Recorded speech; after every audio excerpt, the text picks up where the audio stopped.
and welcome to Fresh Dialogues. I'm Alison Van Diggelen, talking to you from Silicon Valley, California.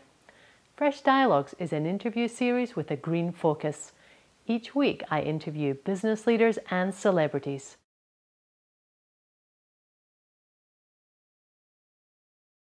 You can throw two darts at a periodic table and make a battery out of it. A potato and a penny makes a battery, but not a very good battery. Maybe this is a good place to introduce a new law. There's Moore's Law that we all know about in Silicon Valley here.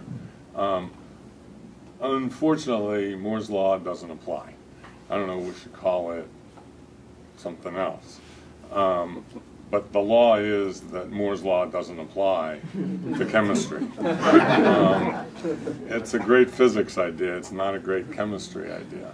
Unfortunately, we have a very limited periodic table. The issues from a technology standpoint are, choosing the materials and then choosing within the materials the morphology, and that's why you hear all about nanotechnology and decreasing surface area and getting to the real gory details of exactly how you get ions stored and moved and transported and temperature things happening, getting heat in and out of a battery are important. So when we're looking at a battery, and I think Don, you mentioned it, we start looking at it from the initial basic materials, from the systems level, from the cooling level, from the battery management level, all those kinds of things. So we're looking for novelty and creativity. Nobody's going to fund an execution play in batteries because you're up against Samsung and Panasonic and the gorillas. So execution plays in batteries, don't even think about it. You got to do something that is truly novel, truly different, and run like hell because they're after you. We're very involved and very interested in the biggest market that hasn't happened yet in grid storage, and that's something that I think all of us in renewable energy are looking at, something that's generally accepted as being a gigantic market that today is tiny and not happening and constipated a lot with a lot of regulatory issues. We have a giant problem, and I'll say we the world, but we here in the United States, especially right now, we graduate maybe 50 electrochemists in this country a year. It's increasing a little bit. BYD hires 500 a year, puts them through an intensive school, fires the worst 100, and adds 400 to the engineering staff. That's real.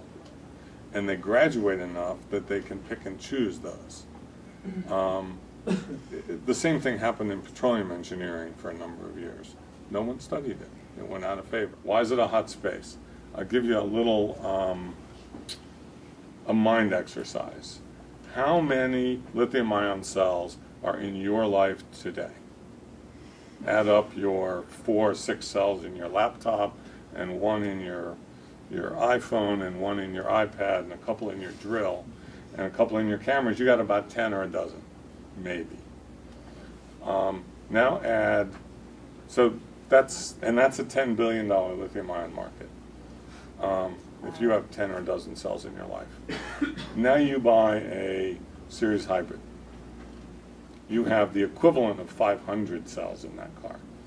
So your personal consumption just went up by 2 orders of magnitude.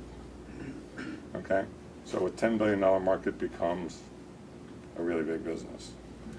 Now everybody goes and buys, roll forward another car generation, another 5 or 7 years, and you're driving an EV. Even if one of your cars is an EV. Okay? Now you've got 5,000 or 6,000 cell equivalents in your life. Another order of magnitude. When's the last time you saw a $10 billion business grow 3 orders of magnitude in 20 years? That's why we need to graduate more people, because there's a huge opportunity to work in this. But point your kids at that, because we got to make this happen. Check out freshdialogues.com for interviews with Paul Krugman, Martin Sheen, Tom Friedman, and many others.